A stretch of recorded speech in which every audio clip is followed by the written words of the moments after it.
Hey, Instagram, this is Abe Nadimi reporting here from the Kinetic Experience. We like to call this place Kinetic Studios. We are here in Dallas. We're excited to have you part of our journey. We're about to go live on Twitch, which the description is in the link is in the bio in our description. It's twitch.tv. Kinetic EXP-TV, super simple. We do a live show every day, almost every day. We do it from 10 a.m. to 11 a.m. Central Time. And we talk about business, we talk about how we're building this company. We go through our wealth wheel, so there's 10 different topics. Today the topic is on systems and reflection, which is part of the resource we call Intentionality. So excited to have you part of us, and welcome to Miss Jannica. Emily? And that guy. Steven. So, welcome, Twitch. This is Abe Nadimi. Jannica Morton. Still on my friend. Maybe Steven. Hey, and we're excited. Steven's back. He spent last week navigating and exploring. Just way too many meetings. And way too many meetings, mostly because of Dallas Startup Week. Yeah. So we're excited to have you back. He has been working his ass off, so naturally when you do that, what happens, Steven? If you don't take care of yourself, you get sick. So I'm recovering. So we are reflecting on that today, and hopefully he doesn't do that again to himself. Yeah, So if you did the But it wealth happens. wheel, what would that look like for you? Health would be like way down in the shitter, wouldn't it, right now? I mean, right now it would be, but I mean, it's once a quarter. No, Just- technically now it's good. It was a week ago. Exactly. Yeah. That It was a week ago. I wasn't paying attention. Yeah. Yeah. Washing your hands, being around disgusting people. So hey, for those just now tuning in, we have a bunch of links to our social accounts and to our personal bios and everything else that you'd ever want right here on our Twitch channel. We love to always point out that Emily loves to have friends, but not stalkers. Is that right? Yes. Is that what you say? Friends, not stalkers. Followers. Followers, not stalkers. Yes. And don't follow her to her car, because then you transition to stalker. So anyway. Put that out there. One of our wealth wheels is going to be about how to crowdsource for your defense funds. Yeah. We totally have that one already, income. Yeah. So of course our links here are to our website, YouTube. On YouTube, on our YouTube channel, we also have our Becoming Da Vinci show and links to that and episodes that we have there. We have a lot of cool stuff coming up for Becoming Da Vinci. We're excited to share with you here soon.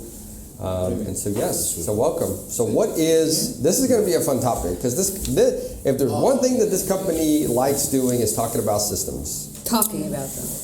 I mean, and Emily's here to implement them. Yes. I mean, the world is comprised of systems. Big systems, small systems, Yes. tiny systems, chaotic systems. Everything is a system. Even- Chaotic. Even the Still my ones, favorite. even when people don't intend to have a system, it just naturally forms. Yes. So Yes. are we actually talking about systems, or are we just talking about life? Both. Ooh. Because we are talking about Those life cold meds and are making reflection. So we're getting both of Yeah. them. Let's talk about systems first. Those cold meds are Like going to make you your real immune system. philosophical. Huh? Like your immune system. That is shot. Let's reflect on that one. No, I got sick. I got sick last week. Right? A whole week ago. So like 10 days ago. Oh yeah. Yours was. So it started off with, my stomach was It's hurting. his fault. He gave it to you. It's But I didn't have any of his symptoms. Thank God. Okay. Yeah. And then I went from stomach pain to head cold. So I don't know if they were related or not. So I don't know, right? Yeah, see, Two totally different things that could be hitting me at the same time. I've only had the head cold symptoms, but I've had the ones that come on when you're like, I haven't slept in 2 weeks. Yeah, like that weird, tired, Yes. Right. grogginess. So what are you doing? What is the non-top secret stuff that you could share with us about why are you up till all hours of the night? Oh, we just had, there was all of the social aspects of there was South by Southwest. That's right. Right. That's right. You just got back from that one. We were there for 10 days. Yes. So South by Southwest has something that happens every single day. And basically most of it goes until 3 or 4 in the morning, because there's the day sessions and then there's the track parties / activation stuff that happens at night. And so because of that, we basically ended up doing something every single night. So when we get back, there's a week or so after, that, so you do follow-ups and catch-ups, and 2 or 3 proposals came in. So I had to fill out proposal stuff. And then Dallas Startup Week happened, which had its series of things happening every single night. and 2 or 3 more. Speaking of proposals. everything that happening at night, was there an event, the Mark Cuban something or other panel? Oh, yeah. That He turned did into some craziness? Well, he did a keynote. Oh, he did? Okay. Yeah, I didn't know. I didn't hear that it was crazy, but No, something about the moderator on that one. How do I say? There were some people in there were some people in the startup community that are not as practiced with the art of drinking and working.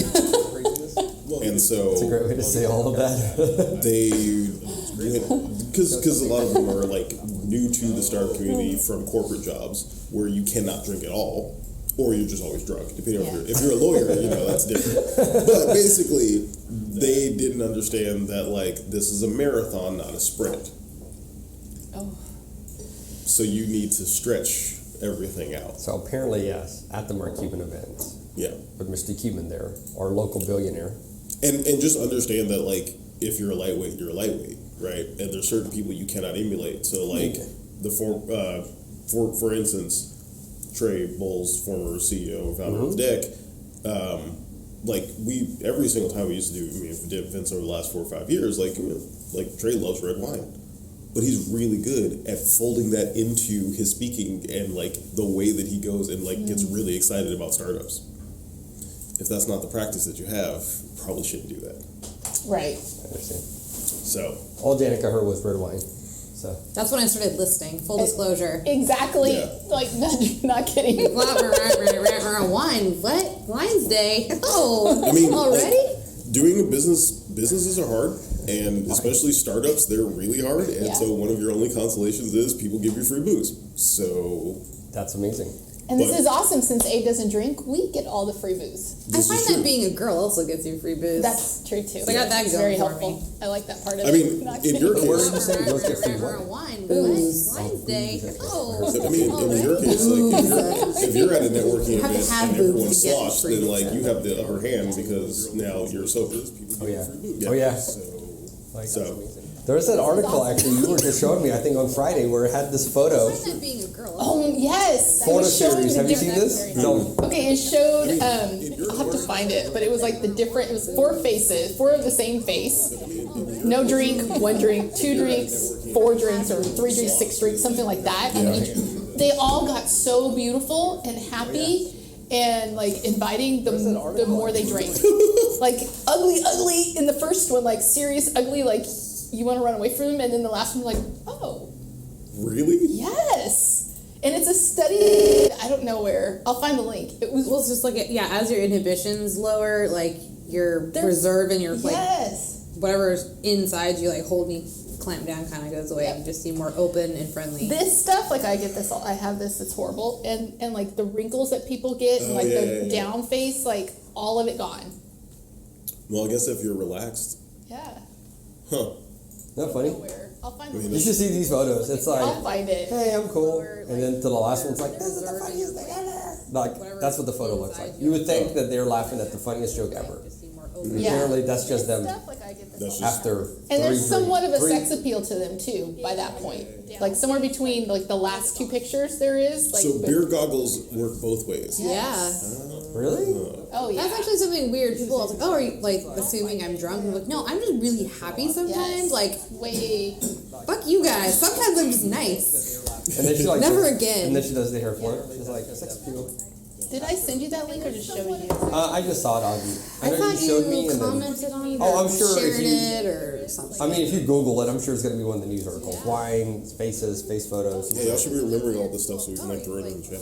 Yeah, that's what I was looking for Okay, to well, do that. we'll go find it. Like, So there's a whole. I think we have basically what we're saying. There's a whole system on how to have sex never appeal. again. Get Well, sloshed yes. Yeah. with No. 3 cups of. Drink 3 till you're glasses pretty is what I heard.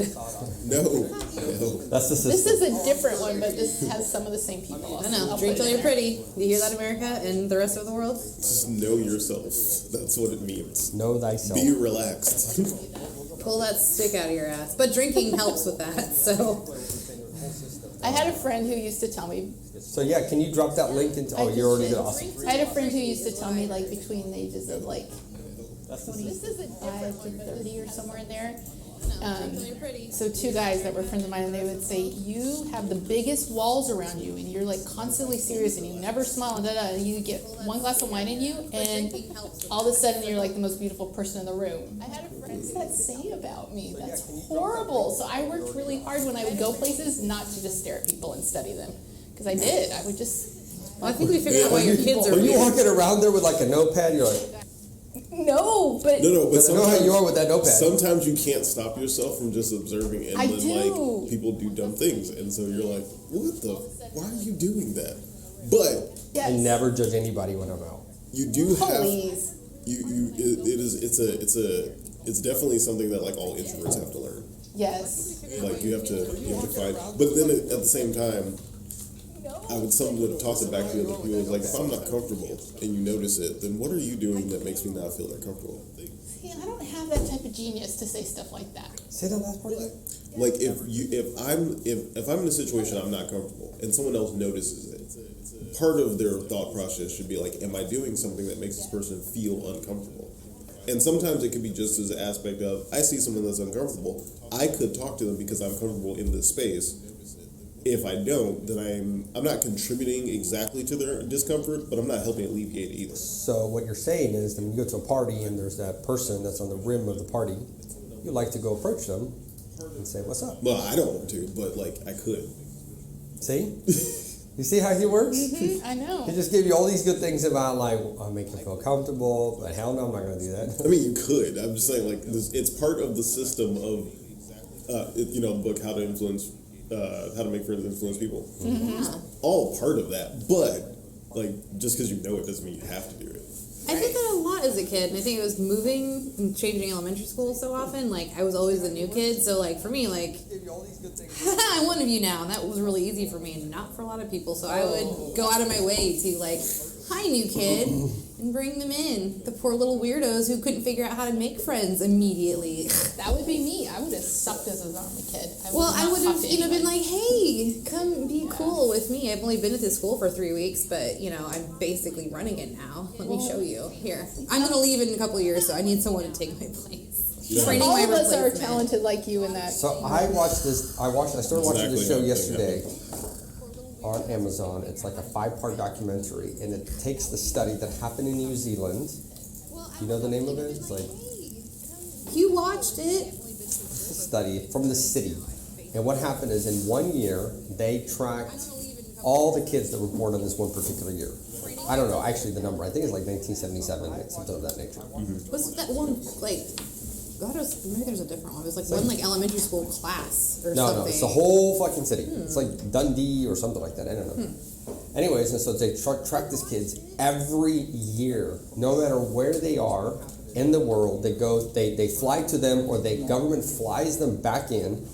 They take weight measurements, blood samples, everything. Ask them all these questions, and there's like laws passed that whatever is revealed during these conversations are not to be be used against the person. Okay. So they'll talk about crimes they've done everything, right? They monitor everything about these people. What's really interesting is that they basically figured out that there were 5 types of personalities in kids. Okay. Okay? Sounds about right. Yeah, 5 personalities. 3 of them, they said that they had positive aspects in their personalities that would lead them to being successful. Right. 2 personality types, they were pretty much destined to be not successful. And there was like, that's just what it was, period. But then did they track the actual outcomes? Yes, I'm telling you, people are like our age now, and they've been tracking them. So they came back and they're like, Right. yeah. Because So there was the outgoing, there was confident. That was one of them, right? So the confident kids that had the highest chance, like that was the first tier that they talked about. Right. They had the highest chance of being successful. Then another kid type was called passive. So the passive kid type, also successful. So it's the exact opposite of right? It was really interesting. It was the exact opposite, almost describing this person that's like on the rim of the party, Right. in a sense. Right.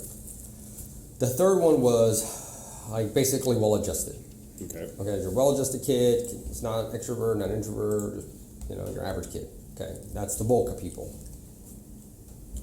Also, that was the top 3. Okay. The next 2, one was called under control.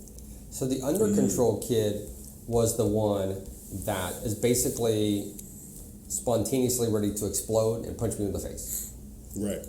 They always have problems. And the last one, the fifth one, was inhibited. And so I had just heard this term, I can't remember it right now, it's a Japanese term, about people who don't leave their bedrooms for sometimes years. Okay. And so this was the last trait, the inhibited. They literally cannot get out. They can't go out of the house. They don't want to go out of the house. They'd rather just be by themselves, and period. Right. So those were the 5 different personality types. So I really think like even that person that's like hanging around the rim of the thing, they're probably not inhibited, right? And most likely they're probably not the under control, but they could be. It's one of the other 3. So they're well adjusted but shy or passive. And they're the quiet ones and whatever, but they still are able to get a good job, they get a spouse, they ultimately quote unquote be successful. Really interesting. Right. They interviewed one of the people that were in the confident group who ended up becoming the guy who invented bungee jumping. Really interesting story. So as a kid, he liked to go fast. He liked to go kart racing and fixed up his cart and wanted to go fast and push himself and blah, blah, blah, blah, blah. And that confident kid. And they were saying another of the major predictors for success was, have you heard about the marshmallow test? Yes. The one you stick all the marshmallows in your mouth? No. You Can't have to wait. stare Yes, at that's it the and- one. Can't wait for you to do that one on camera tomorrow. You have to Fluffy stare at bunny. it and not eat it. So they put a marshmallow in front of Oh, a yeah.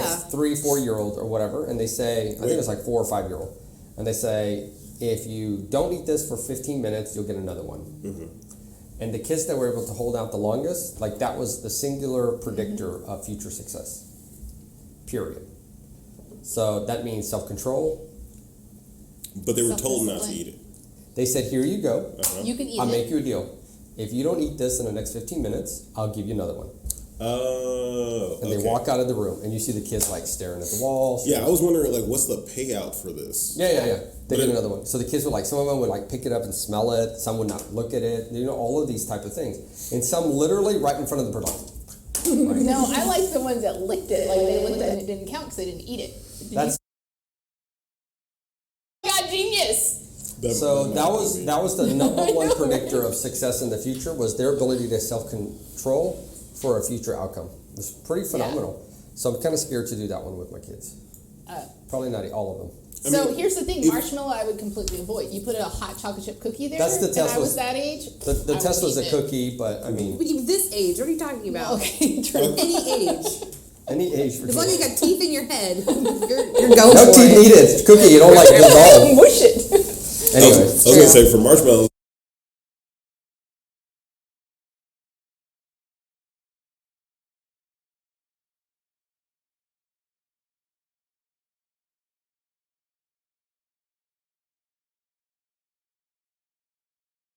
what matters is that they had the self-control to wait. That piece alone was the number one predictor of success, was self-control.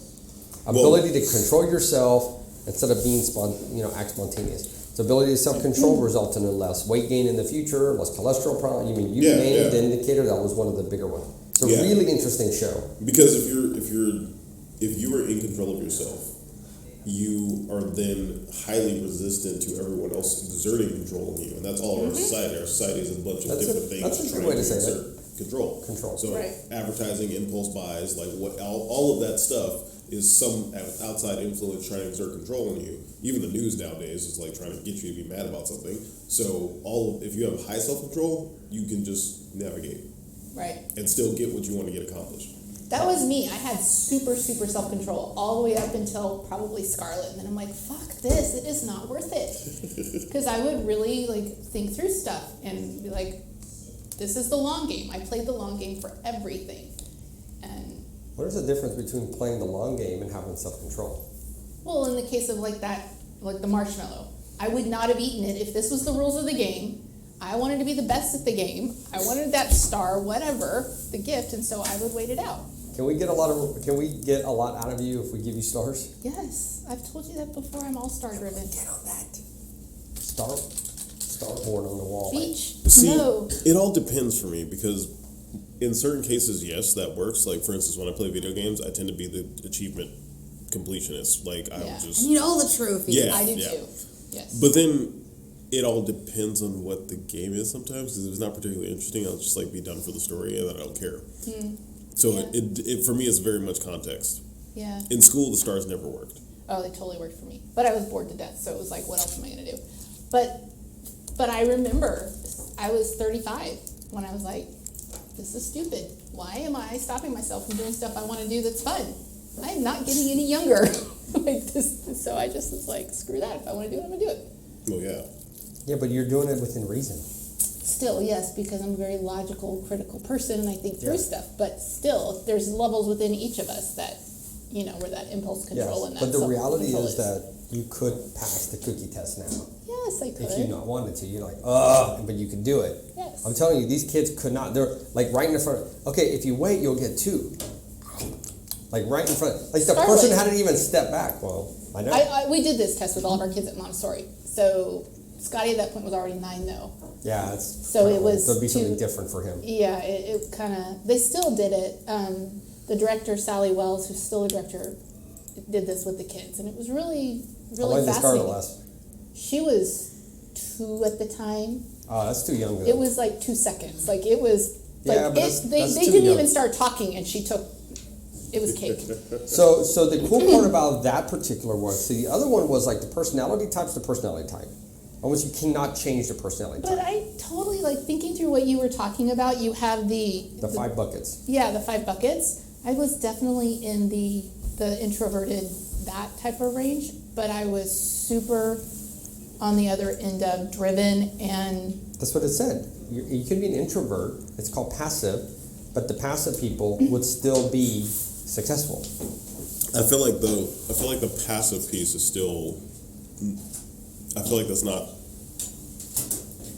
succinct, or that's not a that good of a definition. yeah. Specifically because like I know definitely most people would think that I'm passive. But Because of your But it doesn't matter. Right. Why are you guys worrying about that? There's Well, 3 no. buckets. Successful inclined, not successful inclined. Yes. How do we do that? And in the successfully inclined, you have ultra confident to very, very, the term was passive, Right. but it could be ultra confident, in your face, going out there, making it happen, daredevil, to chill. I like to be a librarian. I like to be in a nice quiet area. I don't like walking up and approaching people. So that was the range. So those were all considered successful. The non-successful had these certain personality traits. One was like literally can't get out of the fucking house. This dude that they interviewed, 2 years he hasn't left his apartment in Japan. 2 years. I mean, does he have to? Doesn't apparently not to him. Well, no, that's what I'm saying. He said, "I don't feel like the world. I belong in the world. I can't fit in the world." See, that is different than saying like I'm comfortable being at home and I don't have. Yeah, to but you've leave because never. everything What's the comes to me. longest stretch of time you've been inside of an apartment without leaving it? A month. A whole month. Yeah. Whoa, really? Yeah, there's a difference between a month and 23 times that amount. Yeah, I I couldn't understand do that. either. And there's people that have done. Yes, I know. That's the point. So, anyways, I mean, I know I could do the 2-year thing, but that would, like, there's a few projects in my head that would allow me to do the 2-year thing, but that's only yeah, but because yeah, I'm really comfortable just not talking to people. sure. But then that whole time I'd also probably be talking to people online. Yes, so- you would. Yes, You'd be you interacting would. with real Yeah, people, yeah. not imaginary people on a gaming site. Right. I mean, imaginary, like people you don't know. You'd really reach out to, like, hey, blah, blah, blah. I mean, yeah, you would be interacting. Yeah, yeah. And the other one was that one that just is like explosive, right? Can't control anger. They're bottled down. Anyway, so that's the 2 big buckets here. The other one was this impulse thing. Now, the cool part about the impulse control was this: that the impulse control was actually something that could be developed Yes. and helped, and it was not as ingrained. So the 5 traits, those 2 big buckets, they're kind of like it's ingrained. You could change a lot. What they were saying is that the way you treat the kid and the way you discipline and everything else will change how almost the way The how final manifestation of yes, and it was almost like how the environment reacts to them, because you act like this, so the environment acts like this to you, right? But it doesn't change the inherent personality types or what's inside of them, yeah. right? But the impulse one you could change by different things. You can do the way you interact with them, the way they see people, the way you reward Right. this or not reward that. they can actually start to learn self-control. And I thought that was really interesting, and that's a good thing. Right. And so one of these guys who won a Nobel Prize, I think in psychology or whatever, he said he's working with the he's working with the White House to push to have self-control as something that's basically taught in elementaries. Like that was the number one predictor of future success. So if they're able to develop self-control in children through these projects or whatever, then he's like, this will amount to billions, if not trillions of dollars to the U.S. economy in the future. But I feel like that is definitely something that will overcorrect hardcore.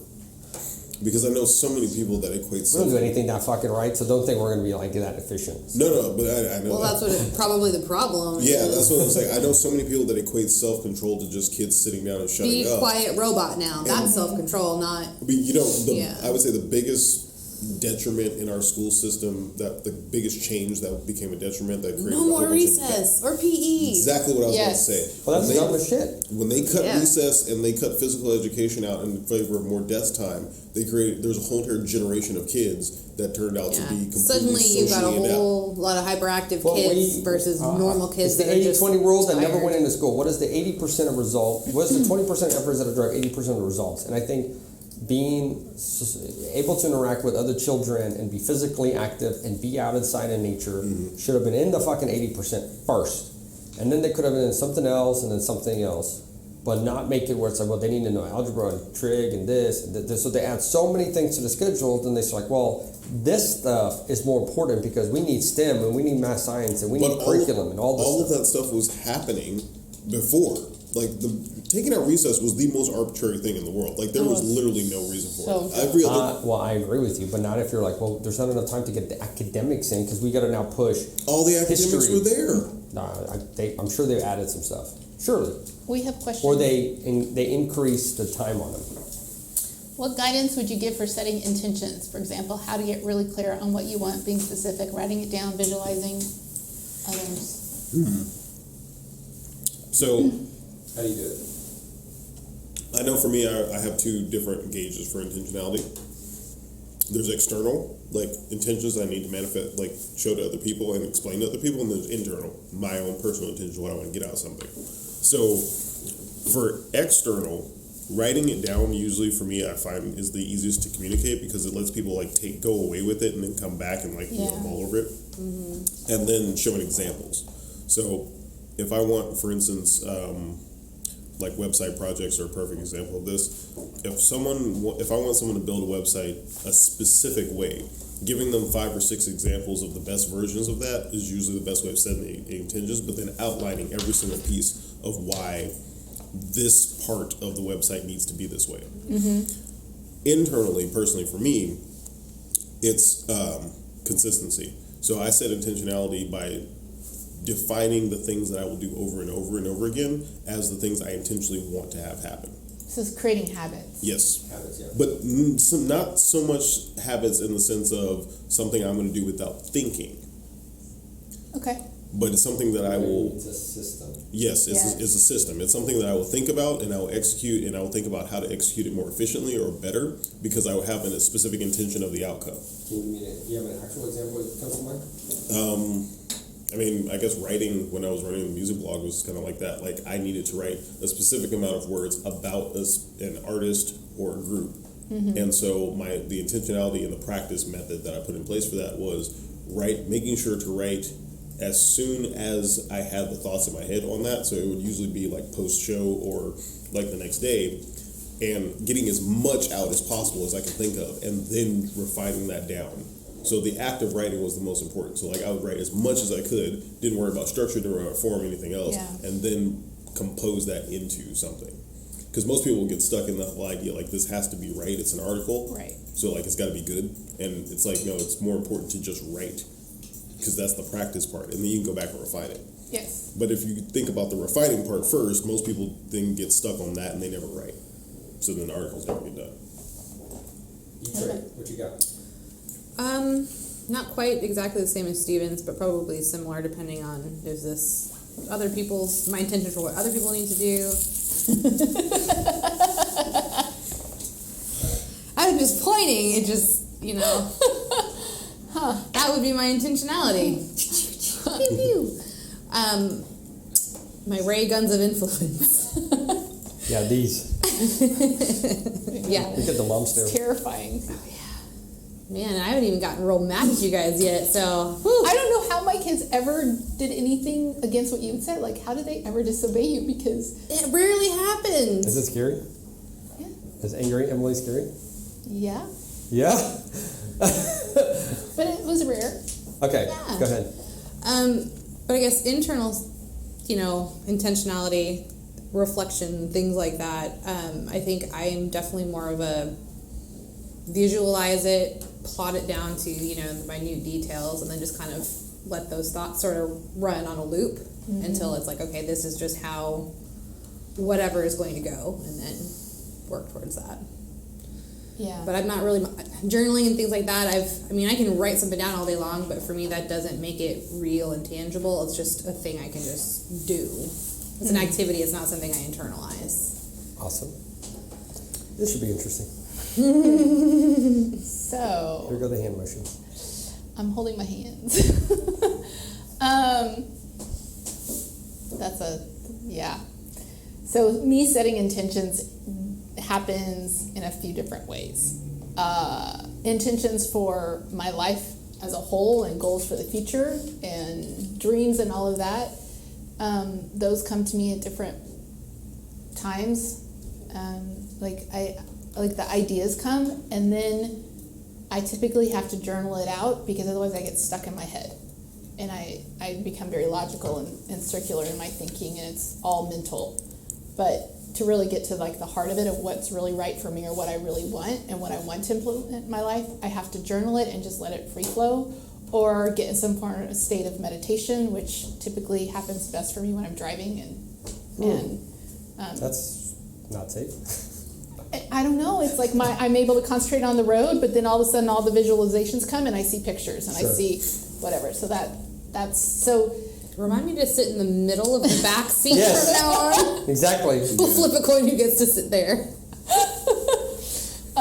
And then for day to day, it is I love checklists, and I found this cool new app called something I can't remember, something Goldfish, which I thought it made me laugh.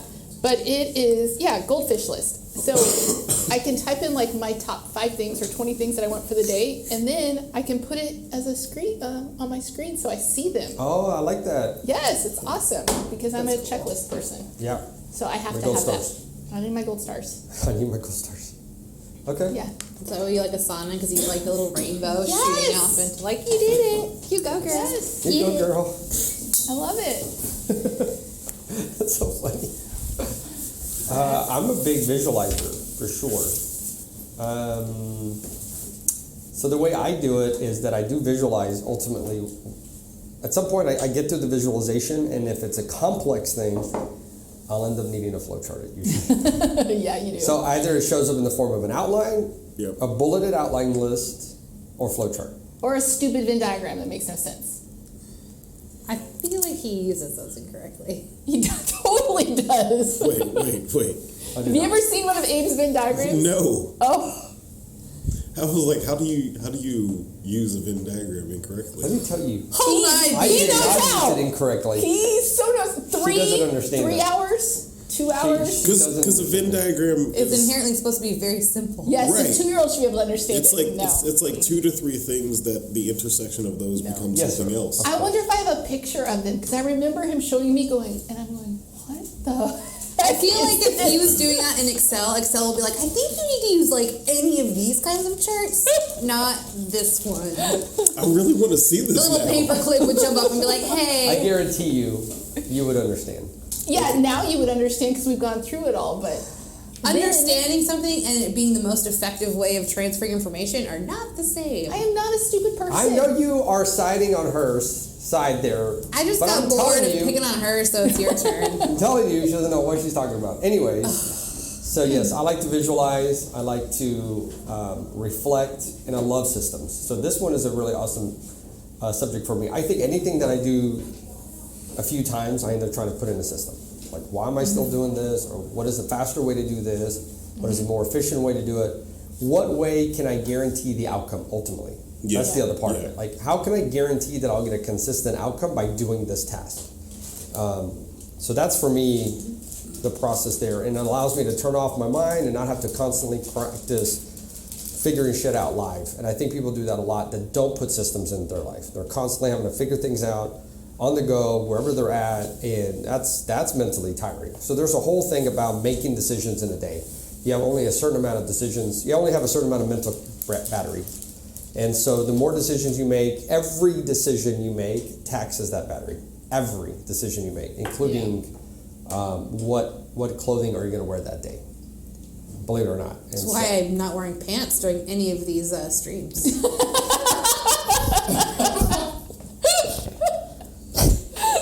We'll have to cut the room comments. Yeah, we're gonna have So I never we're stand now up. gonna have an under. But you know what's interesting? Looking at Jody Holland's book, The Faces. With I can't think of what it's Yes. called right now. But you and Stephen both have the systems brow thing. I think we have the Nope. book. Do we have the book here? Yes. Yeah, I think Faces so. of I Reality. don't think I have any. Nope. in my- Robert, Emily, and I do not have the systems. Emily's flat. Robert has no systems. Faces No. of Reality. Yeah. Faces of Reality. Yeah, Robert's like system. Kiss system. So people who have that, according to Jody, the people who have that ridge Okay, are very system. structured. They create systems in everything. So here's the big debate. I want to settle this once and for all. We're You're gonna wrong. twitch. We're gonna twitch this up here. Everybody comes up with their own fucking systems. Yeah. Including people that don't know how to make systems. Right? Okay. And they're like, but it's my way. I'm like, well, you need a fucking new way. Like, is it possible for someone to come in, I'm not saying me, but someone who's really good at systems, and come in and watch what you're doing, see what you're doing, hear what you're doing, and then provide the system and say, this is actually how you should be doing it, based on organization, based on consistency, based on, do you get my point? You can do Because that. there's so many people, and accounting is one of them, bookkeeping is one of them. People are like, well, I have my own way. So I take the receipt and I shove it in the back of my drawer. Yes. And then but there's my way. I'm like, but it's the fucking wrong way. But it's all about the incentive for that person to use the system. You can come in and observe something and design a system, right? And you can design a system that can be more efficient. It can be, Yes. like it can do all of those It's literally consulting. generally no positive elements, Definition of right? that job. But if that person doesn't have a good incentive to use that system or to change what the way Yeah. they've done it to something that's more efficient or better, then it doesn't matter. I will say. Well, that's all. Well- That's obvious. But Yeah. but the whole point of that is that, hey, if that's not really working out for you, But it could be working out for that person because their incentive structure for why they're doing that is different than. we're not going to Yes. bring up any Yes. names of people No, that no. have difficulty. Kind of Here's the remembering thing: some if you shit are sometimes. following someone else's system and it just does not fit with you, No, it's you're not following gonna somebody do else's it. system. It's adopting a system. Okay, it's That's adopting literally a the system. Same thing. It's the same No, thing. it's not. Yes, Yeah, it is adopting or so the implementing. same thing. Yes. Well, I have a Yeah. system for weight loss, and it ain't fucking working. Okay, But that's because your So- incentive might not be the same. Because so maybe if I see, I told you, guy from Mars was missing you. I told you. Yeah. So we have another. there's a follow-on to our question, which I is know. really, really good. Let's. Can you read that one out loud? What systems do you use for managing your intentions? In addition to a practice such as journaling for recording, do you find organizing and creating a theme is helpful? Do you recommend establishing your guiding or highest intention, such as it is my dominant intent to feel good, live life as a game, love myself and love others? Or is it my dominant intent to make impact and change the world? Ooh. I mean, Mine's the second one. yeah. So I mean, Both. I want I both. think I would say I'm both. Tactically, I'm definitely like specific to the activity I'm doing, but then like overall, like I do have the big guiding one, which is like, I mean, it morphs. But the first one was No, it's always two words. It's world domination. I was just gonna. That's his fucking intent. only Benevolent dictator. only as a means. Benevolent. That's me. Oh, yeah. okay. I was like, only as a means for fulfilling what I need to get out of life. But that's not the point. The point is, initially, I did have one overarching principle, which was when I left UPS, was never going to do another job that I hated. Love that. And I would say that's still there, but then like I'm in the process of developing a larger intent.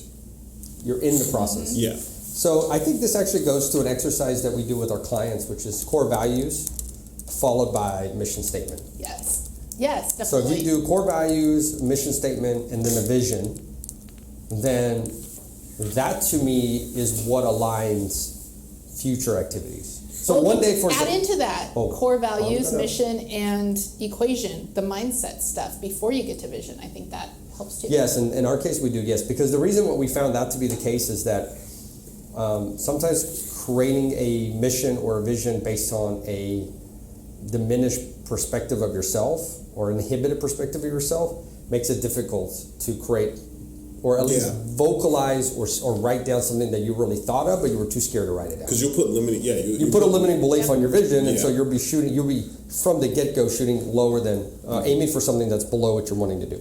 So I think once you have those three things, Or right, overestimating your abilities and what you truly want if you haven't actually done that self-reflection first. yeah. You're going to say what sounds good and what sounds like other people have said that you thought sounded neat, but it's not actually really deep down what you're Honestly, capable sure. and wanting to achieve. And I would say that there's probably, let's say, 50 to 60% of the people that follow some of the more marquee thought leaders around mindset have an outsized view of their ability to actually achieve the big overarching goal, right? Yeah, so but- like when you go to like Grant Cardone's like 10X conference, he's telling people like, 10X everything, right? And so many people are like, yeah, I can totally do that. But they haven't done that reflective piece to figure out what their baseline is, where their actual strengths and weaknesses are. So what they believe they can achieve because they went to his event is completely outside of what they actually can get to. And then it's like, agree. it didn't work. And it's like, it Yeah. would have worked, but you thought you were starting at 100 and you were really starting at 2. Yeah, so you needed to like get to the place where you could be at 100 to then do the 10X on top of that. okay, you're valid. That's Yeah. good, but I think that's a different, But it's also slightly part of that different activity. tangential conversation, which is Yeah, like, how do yeah. you actually implement this vision? And that's a different conversation. Yeah. I mean, I would say that also. Everybody's vision is should be pretty damn audacious, big, not able to be fulfilled in your lifetime, most likely, need a lot of you, and so forth. Or you it can follow depends on what the. your vision is. Like, what if your vision isn't to be Grant Cardone or whatever?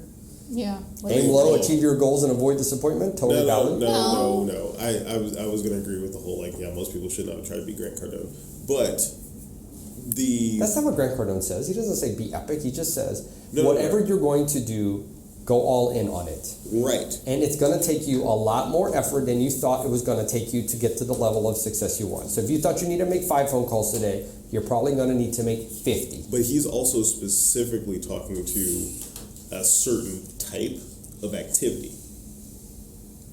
Like what? He's specifically talking to what we consider the American standard business activity. You can take his system and apply it to anything as long as it revolves around phone calls, deals, and I think it moving applies to being a father. I think it applies to everything. I mean, to a certain point, but like in some cases, you shouldn't go all in as a parent.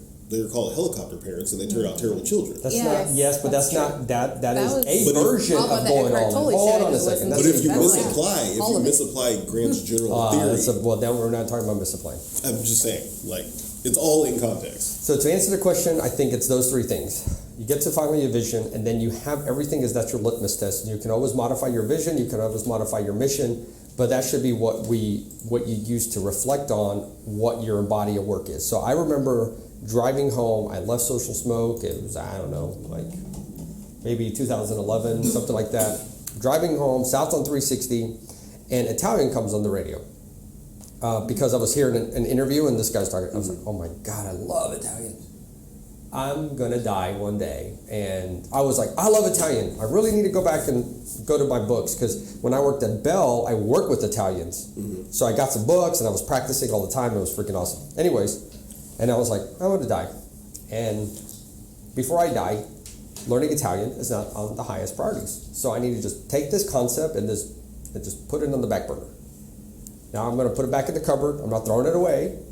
But of the things I need to focus on right now, it's not the highest priority. And that was my But if reflection. you knew Italian, it might be helpful, because I can't read any of these stupid websites that talk about the events. Anyways, so I think that's really important, is to look at your mission, look at your vision, and constantly use that. And that's what that reflection is about. It's constantly pinging those concepts against what you're wanting to accomplish. Right. But now I'm wanting to lead into this thing, which I've heard before from Napoleon Hill and a book called, I think, Interviews with the Devil or Conversation with the Devil or something. Interview with a Vampire. No. No, it's That was great. I'll find it. It's a great book. So what? Yeah. So what Outwitting the Devil. Outwitting the Devil. So he talks about having a personal board of directors. And in this case, his board of directors were actually deceased epic people. And so he would convene in his mind a board of director meeting. And he would interact with these, deceased epic titans of business or whatever. And they would give him advice like a board meeting. So I thought that's an amazing exercise, and that's an amazing way to ponder those things. However, I heard the same thing at Dallas Startup Week on Wednesday from, was it Nina Vaca?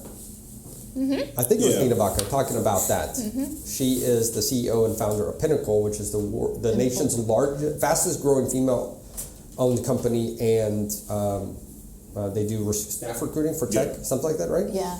She's been in business, I think, 23 years. Yeah. But then it really got me thinking, I really want to set up a personal board of directors that are human beings that are alive right now, and we would convene a quarterly meeting on this business, me, and can go, I don't know how to set that up for real, but I want to set that up.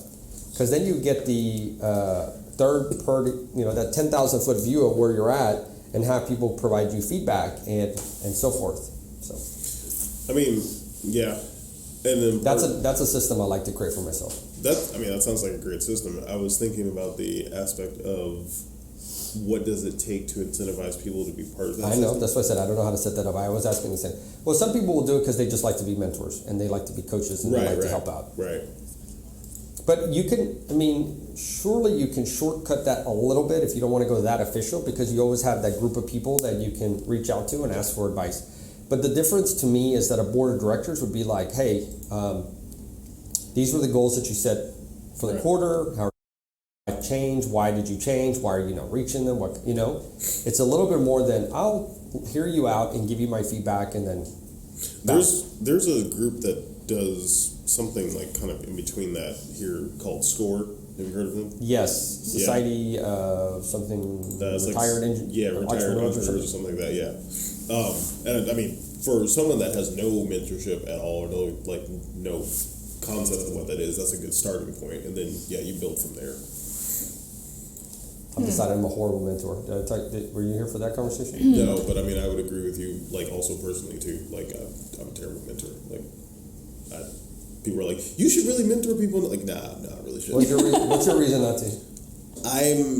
It's hard for me to get that invested in someone else because then at some point I get frustrated with them. That's what happened to me. That's same too. So I get very frustrated.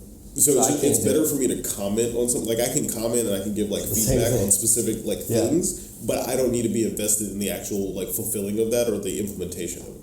Yeah, or the lack thereof, actually. Right. Because I think the achievement of it, you'd be like, awesome, more feedback. Yeah, good job, keep going. But then on the other side, if I'm like, all right, you set this goal and we identified this goal needs these 4 actions and you've done none of those actions, why are we still talking? Yep. Yeah, and my brain explodes. Yeah. Yeah. Neither of you are teachers. No. Mentors. Nope. I was gonna say that part. There's a difference between a teacher and a mentor and a coach. There's all differences. Yes. A teacher can stand on the front of the board, can give instruction, can help. A teacher, and then though, leaves it alone. No, because the teacher is still at the end responsible for imparting the lesson and getting the student from A to Z. Yeah, but and that so student is signed up because they're going to, or they fail and they get an F on the paper and they drop out. It's no different. Yes, there's a big difference between mentorship and teaching. No. I mean, I would say one of them doesn't have pay attached to it. Yeah. Well, I mean, if current teachers, you're like, you're wrong. I'm an epic teacher. I'm not a great mentor. I have worked with your son on algebra, and he did really, really well. And we had a great relationship. So, are you equating teacher to a specific subject matter? I'm saying that we need to uncouple those words. You guys are saying mentor and teacher is the same, and they're not the same. Mentors I don't think teach, what you're saying is the same. but teachers they're very are not similar. necessarily mentors. Yes, teachers are not necessarily mentors, although that role happens. Yes, a it lot does of happen. times. A good teacher is also a mentor. Yes. And a good mentor is also a teacher. Yes. But you can be one or the other. So could then be you're a not teacher without great being a at mentor. either. Yeah, Because I I could would set up a say that YouTube then. channel. If what'd you say? can't be both, if you can't be a teacher and a mentor, you're not good at either. What? Yeah, that's. Hold on a second. You could go on YouTube and pull up somebody's video on how to solve for X, and you can watch the video, and it's really well done, and you can learn how to do algebra. Being able Okay, to learn from that's different. Being That's- able to learn from someone is different than their ability to effectively teach it. Yeah, Yes. that has to do with the Yes. person 'Cause receiving the information, not the person giving I've the seen some information. people that are terrible at teaching stuff that I've gotten really valuable Yes. information from that I've learned from. But I would never put that person in the position of needing to teach a bunch of people something. I would find a better conduit for that information. Just because I was capable That of is- getting that is- something from them does not You mean are they were good correct, at it. but that is a blanket statement. Well, so is yours. Well, all I'm Yeah. saying is that you can teach without having to be a mentor. That's all I said. You said that's impossible. No, I did not say it was impossible. You're overhearing things that are not being said. That's not what I said. Say it. I said teachers and mentors. You and Emily said it too, that you can be both or one or the other. But if you are not both, a teacher and a mentor, you are not good at being a teacher or a mentor. They need to be both, because teaching and mentoring is about what does the other person need, not what do I want to tell them. It has nothing Yes. to do So- with what you want to impart on them. It has to do with what they need to hear so that they can get to where you want them to Hey, be. there's only So one way. Twitch, this to is a do certain classic places. example of how there can be a disconnect between the teacher and the mentor, and how you can actually miss the lesson that needs to be. Yeah, because you're a Very horrible true. teacher. What? I'm an awesome teacher. I was wondering how that was going to be taken. Yeah, so now she's an amazing teacher. I am. I'm I'm an just awesome so- teacher and mentor. Accurate. As am I. So here's the I question. have students I can have give me testimony. So this is usually my biggest. Reach out to Tangy right now and ask her how well I taught her algebra, please, right now. You can't use Tangy as examples. Oh, No. she hated She me. has a different reason for sticking around Yes. for your teaching method. No, Yes, not at she the does. time. She lives She's there. so damn. Not at the time. No. I will ask Were y'all her. not dating? You can't even say it with a 2009, strip. 2008, Yeah, So you- whatever. 2007. So you not were or answering were the not question. dating? Doesn't matter. She was No, it No. totally matters. Here, I sort will of stabbed ask me in the her throat what kind anyway. of teacher or mentor you are to the children. Look, Ask her. Ask I her. will. Reach out. Text her. No, I'll talk Why to don't you her ask her later. something? Was I bad? Was I a bad teacher then? Because I'm thinking he can the probably biggest, counsel me for a while. usually the biggest indicator of whether or not someone is going to make They a lose good their teacher- shit when someone accuses them of not being a good No, I was teacher. going to say it's if they desire it. Yes. If someone needs to be validated by being a teacher and a mentor, then they're probably not going to be a good teacher or mentor. Yes. Some people are like, I want to be the leader, and they're usually the least capable person of Yes. being the leader. Because I want to be in charge, not I want to make sure we get where we're going. Right. In which case, we most can step leaders, back and let someone else fill in. most leaders are pulled into leadership, She not wants to be in charge. That like one you right don't there. jump into it. Yeah, Yeah, well, I agree. I will demand to be. You don't demand it. I know. You just that's- start swinging those elbows. Well, She's like, I'm just gonna take this little space right. Yeah. I'm just joking. Just joking. no, I mean, I'm okay with that. I know that's happened for me a lot of times where like it's like, okay, what do we need to accomplish? Anyone have a plan for this? Cool, we can work on that plan. But then everyone's like, well, we don't actually have a plan. Or they'll say, well, I have this thing that I think we should do. And then we go down and we're like, okay, that's not working. Let's adjust it this way. And then eventually, like it shakes out in some aspect of like, okay, am I implementing this vision over here, or do I need to create a new vision? Right. If I'm invested in the actual outcome, because otherwise I'll just let the whole thing burn. Pretty much. Yeah, whatever. It's like if I'm not invested in the actual outcome, then yeah, whatever. Yeah. Yeah. That's happened in school all. I love that about you. Your ability to disconnect, like your involvement to what somebody else is doing is really good. 8 Like I years. get personally invested in other people's stuff, and you're like, that is not even better for me. I'm out. Well, or I can still perform the same actions but not be invested. So like Sure, whatever. 8 years of church broadcast. Okay, Sure. all different types of churches. And every single one of them wanted me to be invested in the church. And I'm like, no, guys, I am here to help you run a awesome broadcast. Sure. I don't have to care what your content is. I don't need to be a pastor. I don't need to mentor anybody. I do not need to be leading the worship services. That's I right. just need to show up and Because make you sure did that one thing. And you did it this really thing well. works. Yes. And like that's that. usually where you get fired. That's interesting. Yeah. Like without fail, no matter how good you are, if you're not invested in the church, if you're not part of the ethos and the feeling of the family that is that church, they will fire you. So is that a good thing or a bad thing, you think? Bad for them operationally, probably good for them culturally. Because there is always a big disconnect between what the actual intent and direction of what a church is supposed to be doing for its congregation members and what the leadership is trying to get out of that church. So usually, if you have someone that is very invested in the operational efficiency of the church, they're going to be at odds with the fame extractive. I need to make sure there are resources available to me. That is the leadership, and that's where the butting head starts. So if you eliminate all the people that are like not emotionally invested in the cult, but they are a part of the operations thing, then you get a whole bunch of people that will say yes to all the stuff, and then most of the time we'll muddle through and make it happen. Does that mean they're bringing a lot of yes men? Always. Which is not good. No, but that's why there's. So I think it. When you were like amen men, because I just. Yeah, it's more the amen men. Amen men. Yeah. Amen, man. Amen men. But I mean, but the thing is, there's always a balance, or at least for most of the megachurches, there's a balance where they'll hire someone like me that's a mercenary that'll come in and get it set up correctly, and then they'll put someone That's in. the word I was looking for, mercenary. So you just have to know that balance, and like if you're the person that's coming in to do that, you really have to understand, because the language will all be the same. Like, we're all together, it's inclusive, all this other stuff, but you have to still keep in the back of your mind, like, you have a job to do, and it's up to you to appropriately charge for it and be compensated for that job inside the time frame that you're going to be allowed to do it. Because you will not be allowed to do it past a certain point. So if you do that, you're fine. If you don't do that, you get screwed over every single time. Awesome. So we spent a lot of time on this stuff. How about reflection? What specifically do you do, we'll go this way this time, to just reflect?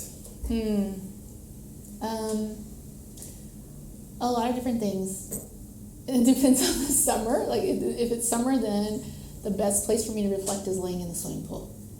Okay. And like it's just floods in, and I'm able to really think through and feel through experiences, kind of get into a meditative state. If it's not the summer and I'm not in the water, then I journal. I try to meditate, which means I fall asleep. And It's called deep meditation. It's totally fine. it's totally fine. Yoga Nidra. Yeah, it's legit. Yoga Nidra is basically only meditative. Like you're in corpse pose the entire time doing guided meditation. Cool. Yoga Nidra. Because I Nidra a nap after. Yes, totally. But I really like to just when I'm intentionally trying to be in a state of reflection is just really just letting my mind just go, and then whatever grasps my attention, then I might dive deep into. And then that's when I end up going back to my systems and I start journaling it out. Like, because at that point I'll see a vision or a plan or a flow chart. I'm like, oh, we got to go do this. So it typically does not get to the point where I'm being reflective on everything, because I get excited about something like, oh, shiny object, let's go. And I have a new plan and a new idea to work on. So. All right. Invisible. I guess similar to my system creation, it's a lot of mental activity. But as far as like where I don't know, it'll kind of come to me as I'm just going about my day. Something will kind of like pop into my head, and that's like, okay, this is something like a little tiny lights up somewhere in my brain, like leaving light on in the attic. We're like, okay, I gotta go see what that is. Someone left the fucking lights on. I guess I better go see what it is. And that's usually what'll kind of instigate my need to reflect on something, is like, what is my brain telling me to think about right now? And then I'll kind of look at it and unpack it, or shove it deeper into a box and then tape that box shut and then like hide it behind something. That's not healthy. Listen, I gotta give myself something to work on later. If it gets out of the duct tape box, okay, fine. You know what? We're gonna deal with no insurance and go to a crazy doctor. Crazy doctor. Until then, tap that box into a smaller box, chain it shut, and hide it in the room in the attic. We do not encourage this. This is not what we teach. Put that box in a smaller box and hit it with a hammer. Or you just poison him with this. Mr. Ellis? Mine is it depends on the time frame. So like I tend to always reflect on short amounts of time, like last week. Like I'll reflect on last week, usually sometime on the weekend. And it won't even happen because like I'm consciously doing it. I've made it such a habit that like Your system. Yeah, is for an hour or reflection. two, I'll think like, okay, what happened last week, and like, what could we have done better / improve on that, right?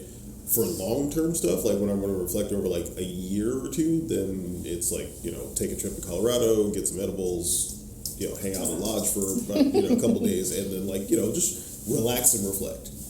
So those are like my 2 time frames. I want to add something to that, and I think it triggered when you were talking. Don't use drugs if they're illegal in your state, but go to a state that has drugs and then just Then use them. experience them.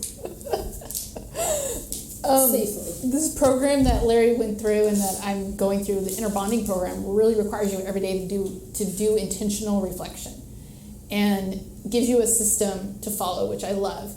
But that has been pretty amazing because it's taken me, I'm following someone else's way of doing it, so it's keeping me focused. I'm not going and finding that shiny object. I'm not boxing it up into a thing and Safe wrapping little it. package that No, I never have to dig suggests. into it, and so, and I cannot, cover it up with alcohol or drugs. So I have to go through the process. You can if you want. If you try hard I'm enough. gonna say cover it up. Yeah.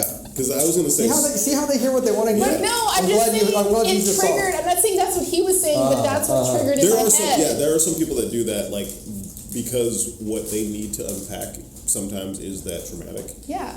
The drugs are escape. Right. But there are certain cases where Like LSD and stuff like that is now being used to Right. treat PTSD and things. So, Right, so drugs is a very broad word. those specific kind of drugs that are more mind expanding Cerebral. are that's how you can unpack some of those things. But you have to be ready for it because like most people that do like an ayahuasca trip, they are doing that to get to some really deep seated stuff, and like that is not going to be a fun experience. Might be a beneficial experience, but It's not like taking some Molly and going to a club. It's I've never heard the same anyone that said like I did ayahuasca and I uncovered some stuff and like I'm better for it, but I also had fun doing it. Right. What is No. ayahuasca? So it is drink, right? a root that is made into a tea, and it comes out of Peru, and it is the most potent psychedelic. Oh, on I the think planet. it was that. Is it episode the of most Grace and potent Frankie. or it's just damn potent? I don't know, it's the Let me most just say, potent. it's the most potent natural psychedelic. Okay. oh, And it's something that like you take, and you need to take like 3 or 4 days for this experience because you like that's how long it takes to go through your system, and you will experience everything at a very raw level. I don't think I want to do that. So for people who have had like rape trauma or like PTSD or whatever, like for the things that they can't unpack like And even voluntarily, intentionally. yeah, and intentionally it Like stuff helps that them you- just like process, because once you process through that event, then it is now something that has happened as Yes. opposed to something that is currently happening to you in the back of your head. Yeah. We should do a research trip. A research trip on that. Peru. Literally a trip. There's actually a someone formed a religion around it here in the States, and they're actually going through some legislation on trying to figure out how they can carve out an exemption for it because they're It's using so it. stupid that this shit is illegal. I mean, they're using it for I'm using it sorry. for research and therapy, but like it's figuring out what are the ways they can legally be able to do it. I'm not pro alcohol banning, Right. but We already if tried that. alcohol was banned, then I could understand these other things. But I Right. have no understanding of how alcohol is not banned in this country, where And people tobacco and literally nicotine. run themselves into other people drunk, and yet sitting at home on an ayahuasca trip is illegal, which is just fucking stupid. It is. Anyways, I would say this is an area that I don't do enough of, which is reflection, intentional reflection. Something I would really love to increase, for sure.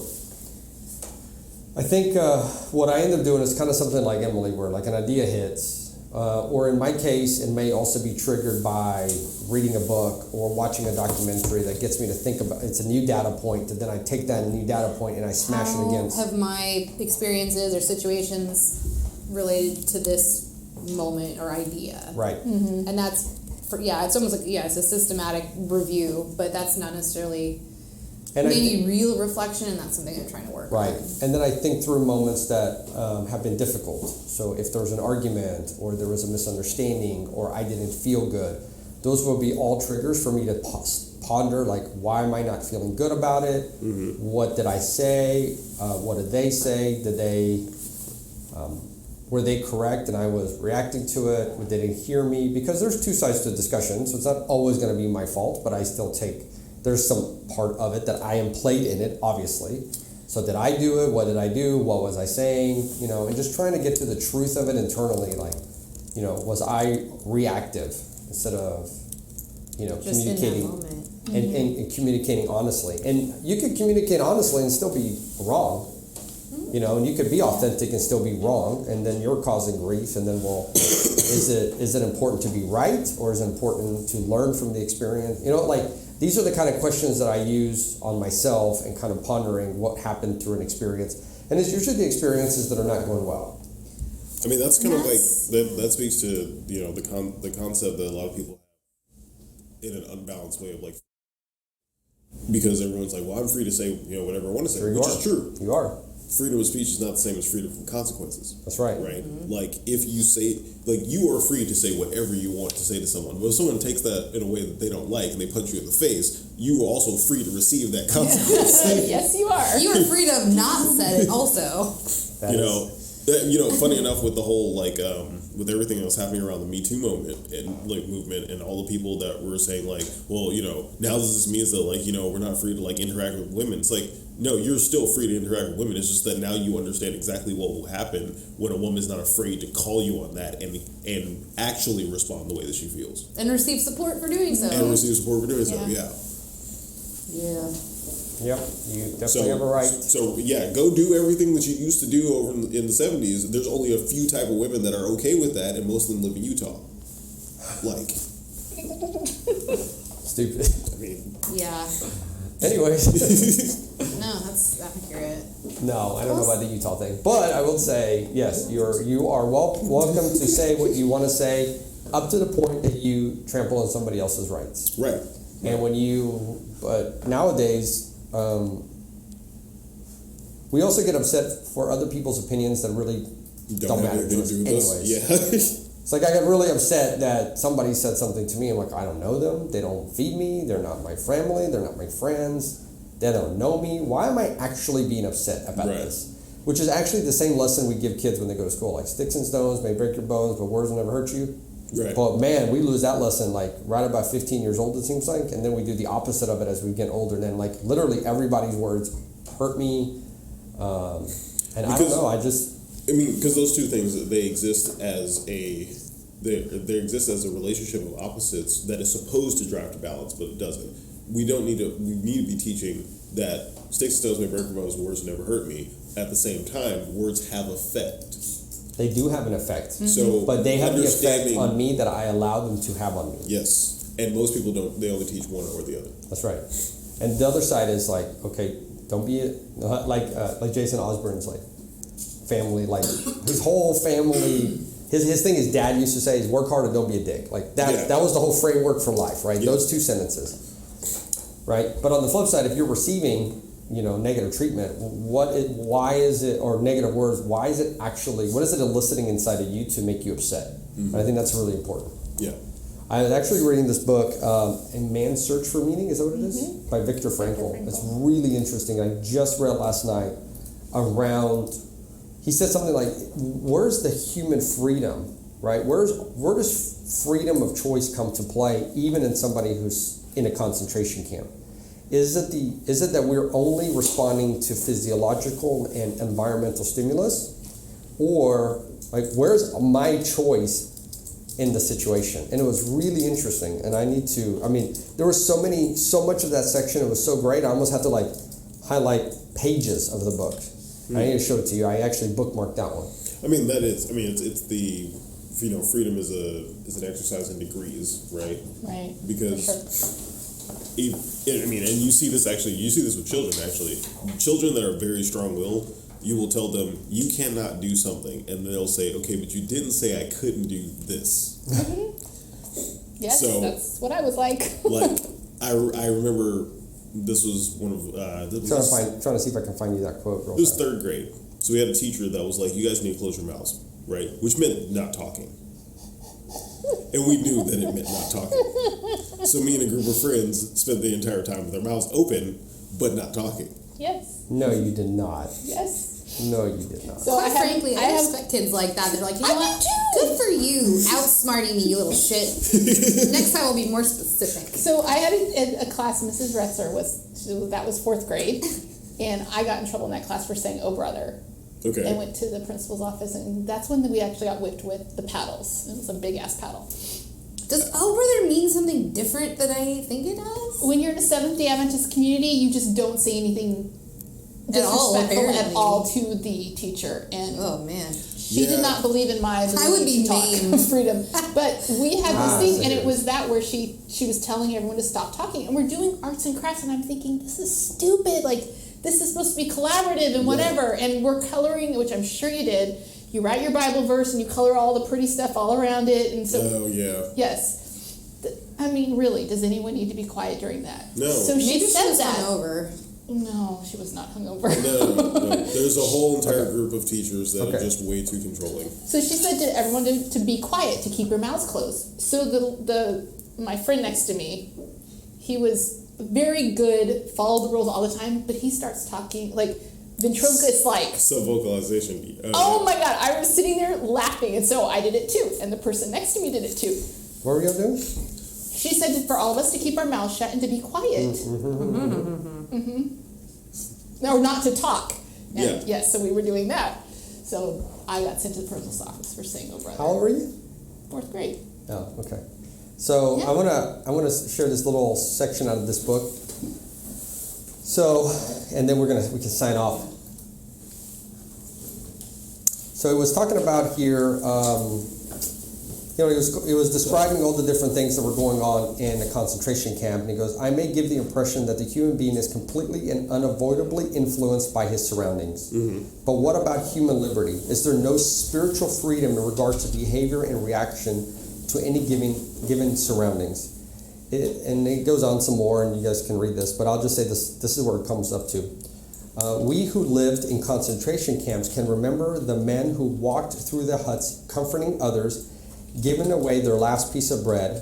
They may have been few in number, but they offer sufficient proof that everything can be taken from a man by one thing, the last of the human freedoms, to choose one's attitude in any given set of circumstances, to choose one's own way. Yeah. So that was, I mean, again, this whole section is just absolutely incredibly powerful. But I think that was ultimately everything we just talked about getting our feelings hurt by the way somebody else interacts with us or whatever. It's ultimately we have the ability to choose how we react in all the situations, and when we have that and we know that, then we're still the ones that are in power and control, and I think that's super, super amazing. Yeah. So thank you everybody for your marginally decent input today. Whatever. I'm gonna be reflecting on thank you that for- real hard. I liked all the questions. Thanks everybody for tuning in. Thanks for the questions. Thanks for the feedback on even like the sound quality issues. We're still working on all those. I think a lot of it has to do with just the building internet. Because here it'll test out really well, but when we get out, I think by the time it hits the internet, sometimes there's some lag issues or whatnot. Yeah, but also today there was something weird going on with all the building systems. The whole building, yes, absolutely. Yeah, We're going to work toward, I think, also pushing an afternoon schedule soon. Am I right? Yeah? Yeah. A couple days a week. Afternoon or evening? What is the Well, that's what I mean. Something that's not 10 a.m. Central Time. Yes. So we'll post that here. You'll see that on the coming on the waiting screen. And until next time, I'm Abe Nadimi. Jannica Morton. Emily Francis. Stephen Ellis. You got. And Jesus.